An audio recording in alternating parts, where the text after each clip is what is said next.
There are a few new faces popping up in the Avengers Age of Ultron movie, and I'm sure there will be plenty of people out there who get interested in those characters and want to learn a little bit more. Likewise, there will be plenty of other people who just want to be able to school fellow cinema goers and start sentences with phrases like, you know, in the comics, that's completely different. Yeah, irritating people. Yeah. People like you. Exactly. Yeah. And either way, we've got you covered with our Avengers 2 Who's Who. Which, now that I say it out loud, sounds like a Dr. Seuss book. The first two fresh faces in Avengers 2 have actually appeared in the Marvel movies before, showing up in the mid-credits scene from Captain America: The Winter Soldier as subjects of Hydra's human enhancement experiments.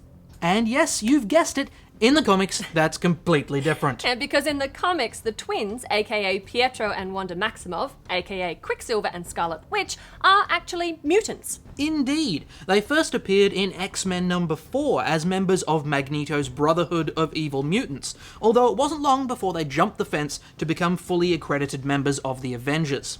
However, since 20th Century Fox owns the rights to all the mutants, and Marvel Studios owns the rights to all the Avengers, a new backstory was in order, plus a little bit of tweaking to their power set. In the comics, Quicksilver is a pretty standard speedster, running across water or up the sides of buildings with the greatest of ease. The Scarlet Witch, on the other hand, is a horse of a completely different colour. Yeah, it's a colour that appears on the spectrum somewhere between red and vermilion, because it's slightly more orange than red and scarlet. No, I get it. Anyway. Wanda's powers are an eclectic mix of probability changing, or hexing, reality warping, and chaos magic, which makes her one of the most powerful characters ever to answer the call to assemble. And those powers have more than once thrown the world into disarray, whether they were used to create a reality where mutants ruled the world, or, on the other end of the spectrum, to depower 90% of the mutants in the world, making them all but extinct. It makes sense then that no ordinary man could win Wanda's heart, and her great love was a fellow Avenger who also began his career as a villain, and also makes an appearance in Avengers Age of Ultron. The Vision is a synthetic man, an android who has the power to fly, to manipulate his own density, which allows him to phase through solid matter, and the ability to control technology. He's an enigmatic character. Manufactured out of a combination of the android body of the original Human Torch and the brain patterns of deceased hero Wonder Man. Yep. And although he's saved the world many times, there have always been Avenger teammates who have distrusted him. Possibly because of the number of times he's been reprogrammed and turned against them, or possibly just because the person who created him was none other than Ultron, the big guy himself. Now, Ultron is another case of different in the comics, because in Avengers Age of Ultron he comes about as an extension of Tony Stark's Iron Legion project, whereas in the comics he's the brainchild of a different Avenger entirely. First appearing in 1968, Ultron's first assault on the Earth's mightiest heroes was made by hypnotising Tony's butler Jarvis so that he would allow the Masters of Evil into the Avengers mansion. Later on, it's revealed that Ultron was created by Hank Pym, but Hank didn't realise this because Ultron hypnotised him as well and made him forget all about it.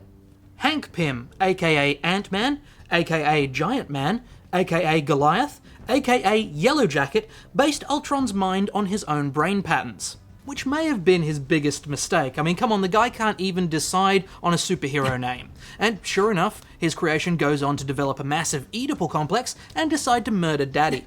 Now, Ultron has been defeated many times and has risen again and again, redesigned and upgraded with a whole new power set. We've mentioned hypnotism, but he can also fly, project energy blasts, and command legions of robot followers. He is also extremely durable, as his outer shell is made completely of adamantium. And although every superhero and his robot dog these days seems to have access to this apparently rare and nearly indestructible metal, Ultron was actually the first character to use it. Yeah, but it's not just Ultron's durability that makes him hard to defeat. His ability to transfer from body to body, and his habit of leaving instructions in each one of his minions on how to reconstruct him, means that you can never be certain that he's truly gone. Which is bad for the Avengers, but great for writers who just want to bring back a scary bad guy. Good point. So those are just a few little tidbits about some of the characters that you'll be seeing popping up in Avengers Age of Ultron. Yeah, we hope we've inspired you to delve into some back issues of the Avengers and learn more. And we hope that you'll be whispering spoilers into your friends' ears during the movie. No, don't listen to him. We don't want that. No. In the comics? No. In the comics? No. No. Because he's got two heads. Don't do that. Don't.